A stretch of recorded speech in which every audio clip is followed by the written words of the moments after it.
prasangka bahwa Yesus itu adalah Maha Kasih, mutlak 100% sesat. Rekan semuanya, bila kami berkata bahwa berprasangka buruk itu adalah buruk, maka niscaya rekan langsung mengiyakannya. Namun bila kami berkata bahwa berprasangka baik itu juga buruk, maka bisa jadi rekan langsung berkerut kening. Itu belum seberapa, bila kami berkata prasangka yang katakan bahwa Yesus itu Maha Kasih, Maha Adil, Maha Pemurah, dan sebagainya itu adalah mutlak 100% sesat, maka bisa jadi rekan langsung akan berteriak lantang, ini ajaran sesat. Rekan boleh saja berkata ini ajaran sesat, namun, tentu saja kami bisa membuktikannya. Bukan dengan ayat yang bisa multitafsir, namun dengan realita dan fakta sejarah, yang akan membungkam mulut siapa saja. Jadi, mohon sabar untuk nonton dulu hingga selesai, sebelum rekan berprasangka, ini channel sesat. Nah, setelah rekan bisa rileks, maka kami akan membuktikan kepada Anda, bahwa semua prasangka itu buruk adanya, apapun prasangka itu, bahkan termasuk berprasangka, bahwa Yesus itu Maha Baik sekalipun.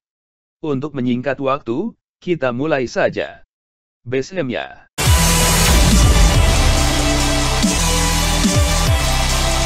Hari telah larut malam, namun John Hus sedang sedih dan gentar. Beliau tahu bahwa beliau besok akan dieksekusi mati, akibat tidak mau menyangkali imannya. Kemudian, John Hus menjulurkan jari tangannya ke atas api pelita. Beliau meringis menahan sakit, saat api kecil tersebut mulai menjilati jarinya, namun beliau ngotot tetap bertahan, sambil menggigit bibir sekerasnya. Setelah tercium aroma daging terbakar, secara refleks, beliau menarik jarinya. Beliau memandangi api pelita kecil tersebut, sambil berurai air mata. Beliau berbisik, api sekecil ini saja begitu menyakitkan, apalagi api yang akan saya temui besok. Maka air matanya pun turun semakin deras. Sipir penjara cuma melihat semua gerak-gerik John Hus dari kejauhan, tanpa peduli lebih lanjut. Baginya, asalkan narapidana tidak kabur atau bunuh diri, sudahlah cukup. Melihat fragmen sejarah ini, orang yang gemar berprasangka buruk akan nyinyir sambil berkata, John Hus adalah orang yang payah, tidak layak menjadi martir. Kenapa John Hus bisa dianggap sepayah itu rekan semuanya? Itu karena orang yang nyinyir tersebut telah berprasangka. Kami telah berkata, prasangka itu tidak baik, apapun prasangka itu, bahkan berprasangka Yesus itu adalah Maha Baik sekalipun, sesungguhnya tetap tidak baik. Nanti, di tayangan berikutnya, kami akan kisahkan orang yang hancur lebur hidupnya, hanya karena berprasangka bahwa Yesus itu adalah baik. Syukurnya, John Hus akhirnya segera sadar, dan menghentikan prasangka mengerikan, terhadap apa yang akan dia alami besok. Prasangka itu langsung sirna, setelah beliau membaca ayat-ayat Alkitab. Ketakutan, kegentaran dan kesedihan perlahan-lahan sirna dari wajah beliau. Setelah beberapa jam kemudian beliau tertidur. Sambil memegang Alkitabnya, beliau memperoleh mimpi atau semacam penglihatan. Mimpi atau penglihatan itulah, yang mengubah total tanggapan beliau terhadap eksekusi mati di depan mata. Beliau bangun dengan segar bugar, dan yang jauh lebih menakjubkan, beliau memperoleh sukacita luar biasa, sukacita yang mustahil bisa didapat dari dunia ini. Para sipir penjara mulai cemas melihat gelagat tersebut, mereka mengira, John Hus telah gila saking takutnya. Namun setelah berkomunikasi dengan John Hus, mereka sadar bahwa John Hus masih waras sepenuhnya. Ini tentu mengherankan para sipir tersebut. Disinilah, John Hus kembali memberitakan kasih Kristus yang luar biasa dahsyat. Kasih yang melampaui segala akal manusia. Oleh pemberitaan akan kasih Kristus yang luar biasa itulah, para sipir di situ percaya. Demonstrasi akan kasih Yesus tidak berhenti sampai di situ, sepanjang waktu sebelum eksekusi mati, John Hus bernyanyi dengan sukacita, yang amat meluap-luap. Keganjilan ini jelas memancing narapidana lain di situ, yang segera turut mendengarkan kesaksian John Hus. Sejarah mencatat, karena kesaksian John Hus akan kasih Kristus tersebut, banyak sekali jiwa yang diselamatkan. Ini sungguh-sungguh luar biasa, bagaimana mungkin orang yang akan dieksekusi mati, justru malah memberitakan kasih Tuhan, yang begitu melimpah ruah. Namun itulah fakta yang terjadi. Polikarpus, John Hus dan para martir lainnya, menorehkan sejarah yang mustahil bisa dipungkiri, bahwa Kristus Yesus, ternyata tetap mendampingi mereka, hingga kesudahan akhir hayat mereka. Rekan semuanya, mimpi atau penglihatan apakah yang dilihat John Hus, sehingga beliau bersuka cita seperti itu? Inilah mimpi tersebut. John Hus melihat dua pasang tapak kaki, yang sedang menuju tiang eksekusi. Terus-menerus kedua tapak kaki tersebut berjalan beriringan, namun, saat tiba di tiang eksekusi, satu pasang tapak kaki lenyap, sekarang tinggal satu pasang tapak kaki saja. Tapak kaki tersebut adalah tapak kaki John Hus dan Yesus. John Hus tahu persis, tapak kaki siapakah yang tersisa di tiang eksekusi tersebut. Itulah yang membuat John Hus luar biasa bersuka cita. Saat perjalanan menuju tiang eksekusi, yang ada hanyalah nyanyian sukacita dari John Hus. Semua orang takjub luar biasa melihat kejadian itu. Bahkan, saat api mulai menjilati tubuh John Hus, tidak ada sedikit pun jerit kesakitan dari John Hus, yang ada hanyalah nyanyian sukacita. Kenapa John Hus tidak merasakan kesakitan rekan semuanya? Rahasianya bisa terlihat pada sepasang tapak kaki tunggal, yang berhenti di tiang eksekusi tersebut. Tapak kaki tunggal yang berhenti di tiang eksekusi tersebut adalah tapak kaki Yesus. Lantas di manakah John Hus saat itu? Saat itu John Hus sedang dibopong oleh Yesus, Sang Maha Kasih.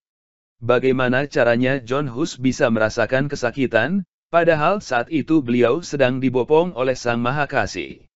Tidak ada sesuatu apapun, yang bisa mengusik sukacita dari orang, yang sedang dibopong Sang Maha Kasih. Orang yang dalam lindungan kasih dari Sang Maha Kasih, jelas mustahil bisa diusik oleh siapapun. Fragmen sejarah tersebut, telah menyuguhkan bukti tidak terbantahkan rekan semuanya. Jadi, jangan pernah kita itu berprasangka, bahwa Yesus itu Maha Kasih. Itu kesalahan fatal yang maha besar. Rekan semuanya, ingatlah ketentuan ini, Yesus Maha Kasih itu bukanlah suatu prasangka, namun itu suatu realita dan fakta, yang berulang kali telah dibuktikan di dalam sejarah. Indikasi paling sederhana, bahwa kita itu telah terjerumus ke dalam prasangka Yesus itu Maha Baik, dapat kita temui dalam keyakinan yang ajarkan, bahwa kita itu pasti akan kaya raya, dan sukses selalu, tidak ada yang jadi karyawan, semua akan jadi bos, karena kita itu adalah anak raja. Itulah yang kami sebut sebagai prasangka Yesus itu Maha Baik, yang rutin diindoktrinasikan oleh para penganut teologi kemakmuran. Apakah rekan seorang rasionalis, yang tidak percaya segala hal, yang bersifat adikodrati? Nah itu bagus sekali, karena kami pun adalah seorang rasionalis tulen. Mari kita kupas secara ilmiah. Menurut ilmu pengetahuan, endorphins lah yang menyebabkan para martir tidak merasakan sakit. Endorphins ini punya sifat seperti heroin atau morfin, bahkan lebih kuat efeknya. Bedanya adalah, endorphins murni dihasilkan oleh tubuh, sehingga tidak punya efek samping, yang bersifat merusak. Nah sekarang telah bisa dijelaskan secara ilmiah, penyebab kenapa para martir tidak merasakan kesakitan. Apakah itu berarti, tidak ada mukjizat sama sekali dalam peristiwa tersebut? Rekan semuanya, endorphins memang bisa dihasilkan oleh tubuh, namun, hingga kini ilmu pengetahuan belum berhasil merekayasa, agar endorphins bisa dihasilkan oleh tubuh, sehingga bisa digunakan oleh para prajurit, yang terluka di medan perang. Memproduksi endorphins dalam jumlah kecil saja, ilmu pengetahuan masih belum mampu, apalagi memproduksinya dalam jumlah besar, sebagaimana yang terjadi pada para martir. Lantas, apakah mukjizat itu sungguh-sungguh ada? Sekarang saatnya kaum rasionalis, yang gantian harus menjawab, karena kemampuan kami sudah mentok sampai di sini saja. Jawablah secara jujur, kenapa endorphins hanya bisa dihasilkan oleh tubuh para martir? Kenapa tidak bisa dihasilkan oleh tentara yang sedang sekarat? John Hus yang masih punya rasa takut, ternyata tetap maju terus menjadi Laskar Kristus, dengan memanggul salib. Ini bertolak belakang dengan keponakan tanpa nama, yang meski gagah berani, namun tidak berani memanggul salibnya. Beliau lari kabur menghindari kewajiban sebagai Laskar Kristus, dan sebagai gantinya, beliau menjadi anggota Front Pembela Saksi Yahweh. Sebagai rekan, kami pernah mengingatkan beliau untuk berhenti menjadi pengikut gembong Saksi Yahweh. Berulang kali kami berkomunikasi, namun akhirnya kesabaran kami habis juga. Siapapun boleh anggap kami ini jelek, payah atau apapun, namun batas yang belum bisa kami tolerir adalah menganggap kami ini berpura-pura.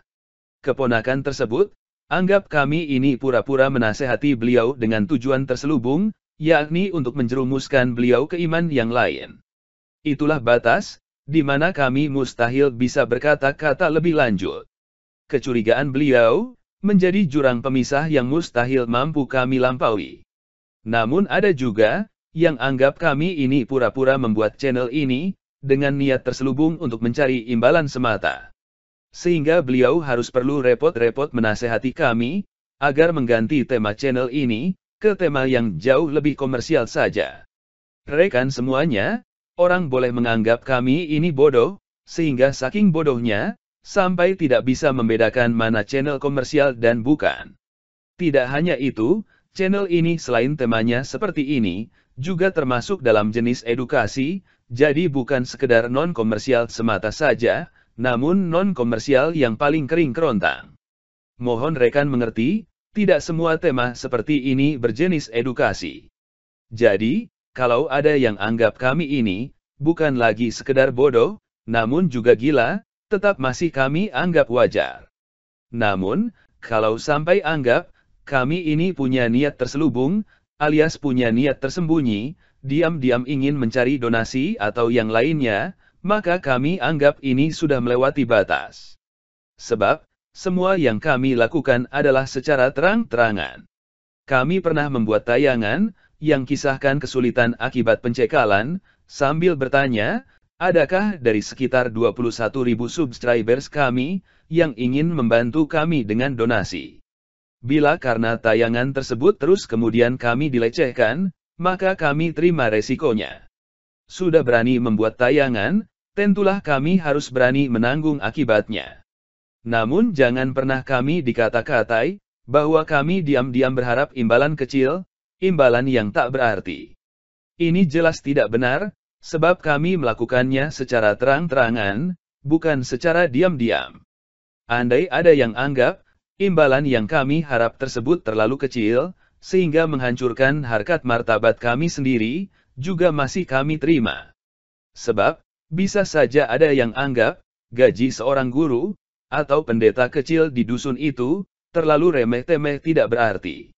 Namun meski remeh-temeh bagi beliau, mestinya, tidak bisa beliau memaksa sang guru, atau sang pendeta kecil untuk tidak boleh menerima gaji, yang beliau anggap remeh tersebut. Sebab meski mungkin remeh bagi beliau, namun itulah penyambung hidup bagi sang guru, sang pendeta kecil dan keluarganya. Rekan semuanya, tidak pernah ada seorang pun, yang memaksa rekan untuk memberikan donasi. Sekalipun demikian, bila ada rekan yang tetap anggap kami ini begitu hinanya, karena masih mengharapkan donasi, maka mulut kami akan terkunci rapat, kami tidak akan menyanggah realita tersebut, sebab kami memang pernah membuat tayangan tersebut. Namun menuding kami diam-diam begini begitu, adalah sangat berat bagi kami. Kenapa? Ya jelaslah, sebab yang kami lakukan itu semuanya adalah terang-terangan, tidak ada yang gelap-gelapan atau diam-diaman. Semua dilakukan secara sukarela, secara ikhlas, tidak ada paksaan dan juga tidak ada unsur tipu-tipu. Meski serendah apapun status sosial kami tetap keberatan, kalau sampai dianggap melakukan sesuatu secara diam-diam alias terselubung. Pernyataan beliau yang katakan, beliau terguncang, dan amat sedih setelah ketahuan fakta, bahwa kami mengharapkan imbalan kecil, amat sangat menyedihkan kami. Namun ternyata, itu belum cukup rupanya. Janji beliau, yang katakan akan menutup rapat-rapat realita aib kami tersebut, amat sangat mengguncangkan hati kami. Entah berapa kali, kami terisak-isak sedih, akibat tudingan pahit yang beliau sodorkan di depan mata kami tersebut. Ternyata, begitu rendah harkat martabat kami di depan mata beliau. Syukurlah, beliau tidak jadi bergabung dalam tim channel kami. Kami memang tidak layak berpasangan dengan rekan yang semulia beliau itu. Mungkin rekan berprasangka, kami ini terlalu hipersensitif, kenapa komentar anonim di YouTube kok diambil hati. Rekan semuanya, itu tadi bukanlah kejadian di kolom komentar YouTube, namun di WhatsApp. Kami telah beberapa kali berkomunikasi, bahkan dulu beliau pernah sanggupi untuk menjadi narator channel ini, namun pada menit-menit terakhir, beliau batalkan mendadak. Apa jadinya bila beliau tahu, bahwa ternyata Rasul Paulus itu tetap masih mencari uang, bahkan hingga akhir hidupnya, sebelum beliau dijebloskan penjara. Rasul Paulus mencari nafkah sebagai seorang ahli pembuat tenda. Karena pekerjaannya itulah beliau berkenalan dengan Priscilla dan Aquila, yang kemudian menjadi teman sekerja, sekaligus teman pelayanan penginjilan. Semoga beliau tidak tergoncang, dan tetap masih mau menjadi anak Tuhan, setelah kami ungkapkan realita dan fakta tersebut di atas, mengingat, beliau masih agak relatif baru, di agama Kristen. Namun, bila beliau masih anggap Priscilla, Aquila dan bahkan Rasul Paulus itu amat sangat hina, karena ternyata masih mencari uang, maka kami sarankan, agar beliau membuat agama baru saja. Rekan semuanya, pelajaran apakah yang bisa kita tarik dari fragmen sejarah tersebut di atas? Pelajaran pertama, sebaiknya kita melihat manusia itu secara proporsional saja. Manusia merasa takut, ngeri, gentar, sedih, atau segala perasaan lain sejenis, adalah 100% wajar. Para martir seluruhnya adalah manusia, mereka semua juga bisa merasakan apa yang bisa dialami oleh manusia pada umumnya. Jangan pernah berharap terlalu berlebihan pada manusia. Sebab bila harapan rekan tersebut tidak terpenuhi, rekan bisa kecewa terlalu berlebihan.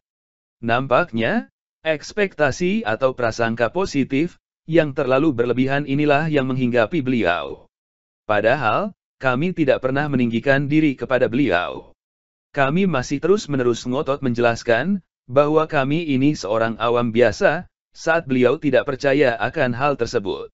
Kejadian tersebut membuktikan, bahwa yang namanya prasangka itu tidak baik, sepositif apapun prasangka tersebut, sebab bila prasangka tersebut ternyata salah, maka sang pemilik prasangka bisa kecewa berlebihan, sehingga akhirnya, malah justru bisa melecehkan secara berlebihan pula. Jadi, jangan pernah punya prasangka berlebihan terhadap kami rekan semuanya, sebab kami ini memang benar-benar orang awam biasa. Satu hal terpenting yang harus rekan ingat adalah, jangan pernah tanyakan siapakah jati diri beliau tersebut, sebab channel ini adalah channel edukasi, Anda bisa buktikan perkataan kami ini, dengan membuka profil channel ini.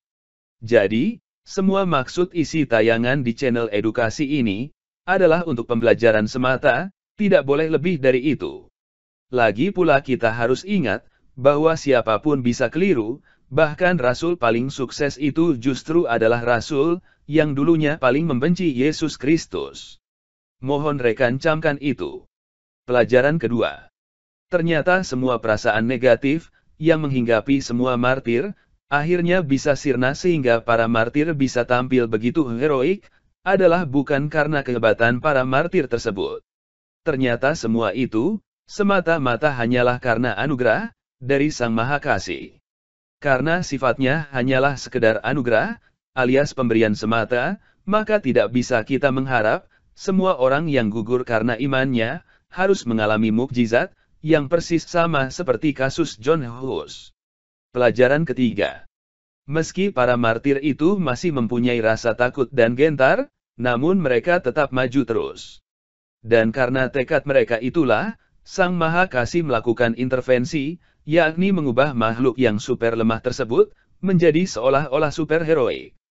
Jadi, lebih mending kita ini menjadi orang yang penakut, namun tetap maju terus, daripada jadi pemberani, namun kabur menghindari tanggung jawab paling utama, yakni memanggul salibnya masing-masing. Lebih mending menjadi manusia hina, namun ngotot memberitakan kasih Tuhan, daripada menjadi manusia mulia, namun rutin berdalih, agar terhindar berkontribusi apapun, dalam mengkabarkan kasih Yesus. Begitulah pelajaran, yang bisa kami tarik dari fragmen sejarah tersebut, semoga bisa menginspirasi kita semua. Catatan penutup. Rekan semuanya, mungkin rekan harus menunggu cukup lama setelah tayangan kami ini, sebab, kami rasanya butuh istirahat total, bukan sekedar istirahat fisik semata, namun kami juga perlu istirahat mental. Mohon maklum adanya. Terima kasih dan wassalam.